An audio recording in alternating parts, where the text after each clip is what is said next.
सारी चिंताएं दूर कर देगी भगवान श्री कृष्ण की ये कहानी। दोस्तों, इस कहानी की शुरुआत होती है एक बिजनेसमैन से, जो अपने बिजनेस को लेकर काफ़ी चिंता किया करता था कि क्या होगा आगे आने वाले कल में और कैसे काम आगे बढ़ेगा और उनके इस व्यवसाय को उनका बच्चा संभाल पाएगा या नहीं। दोस्तों, उस बिजनेसमैन का एक लड़का भी था जो उनसे काफ़ी बार कहता रहता था कि पापा, आप मुझे हमारे इस बिज़नेस को संभालने का एक मौका दीजिए, क्योंकि अब मुझे भी बिजनेस करना आ गया है। लेकिन वो व्यक्ति कभी भी अपने बेटे को मौका नहीं देता। दोस्तों, एक दिन इस बिजनेसमैन को दिल का दौरा पड़ जाता है और इसके चलते उनको हॉस्पिटल में भर्ती कराया जाता है। जैसे ये खबर उनके बेटे को पता चलती है, उनका बेटा दौड़कर हॉस्पिटल में पहुंचता है। बेटा हॉस्पिटल में पहुंचने के बाद उसने ये देखा कि उसके पापा अब एडमिट हैं और डॉक्टर्स ने उससे ये कहा कि आपके पापा पहले से थोड़ा ठीक हैं और धीरे धीरे करके अब रिकवर हो जाएंगे। फिर उस लड़के ने अपने एक दोस्त को कॉल करके वहाँ पर बुला लिया। फिर उसका दोस्त वहाँ पर आता है और उससे पूछता है, क्या हुआ भाई? फिर उस बिजनेसमैन के लड़के ने अपने दोस्त से कहा कि मेरे पापा को दिल का दौरा आया है और उन्हें हॉस्पिटल में एडमिट किया गया है। इसके बाद उस बिजनेसमैन का लड़का अपने दोस्त से कहता है कि चल ना, ज़रा बाहर चल के आ जाते हैं, बहुत देर हो गई है इधर। और फिर वो दोनों अस्पताल से बाहर चले जाते हैं। जब वो दोनों अस्पताल से बाहर निकले तब उनको एक आइसक्रीम वाला दिखाई देता है। फिर उस बिजनेसमैन के लड़के ने अपने दोस्त से कहा कि भाई आ जाओ, आइसक्रीम खाते हैं। ये बात सुनकर उसका दोस्त थोड़ा चौंकता है और मन ही मन कहता है कि अरे ये क्या पागलपन है, पापा अंदर भर्ती हैं और ये यहाँ आइसक्रीम खाने की सोच रहा है। फिर उन दोनों ने आइसक्रीम खरीद ली और वे दोनों आइसक्रीम खाने लगे।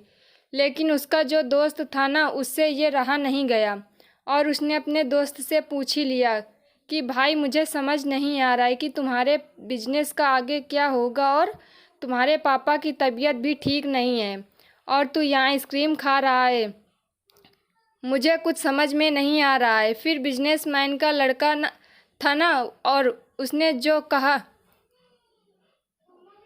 जो बात कही उसे आप ध्यान से सुनिएगा।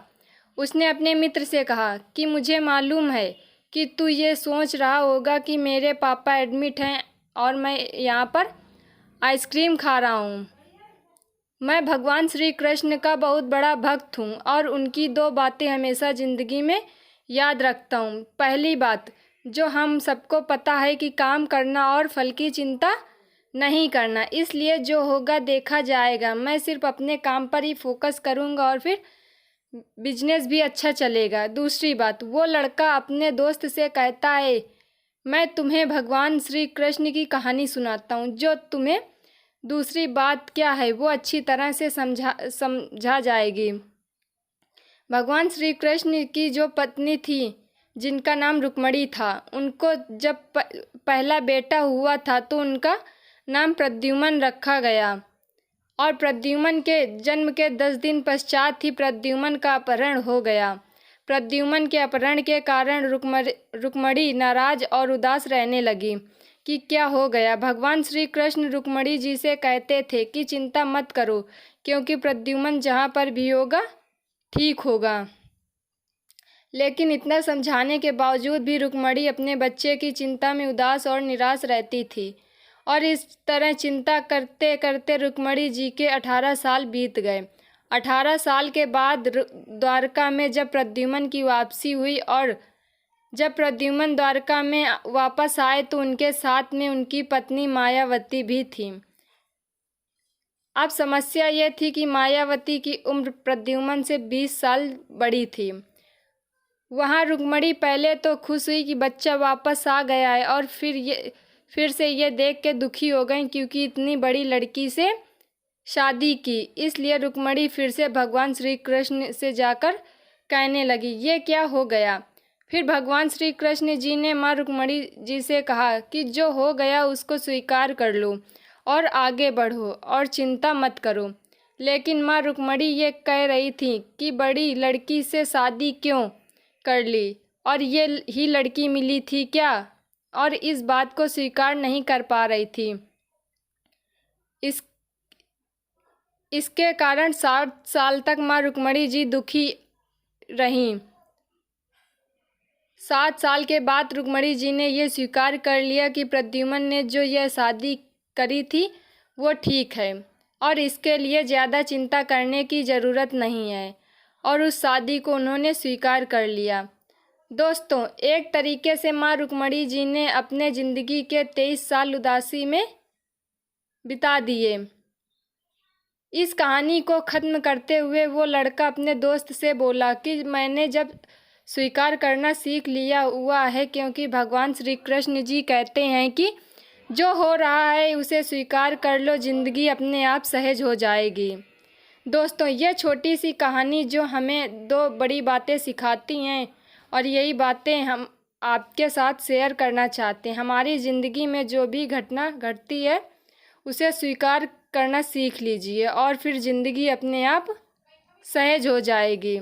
हमारे नियंत्रण में जितने भी चीज़ें होंगी उन चीज़ों पर तो हमें ज़रूर नियंत्रण रखना चाहिए, लेकिन जो चीज़ें हमारे नियंत्रण से बाहर हैं उन चीज़ों को हमें स्वीकार कर लेना चाहिए। अगर हमने स्वीकार नहीं किया तो हमें भी माँ रुक्मणी की तरह बहुत सालों तक उदास रह जाएंगे।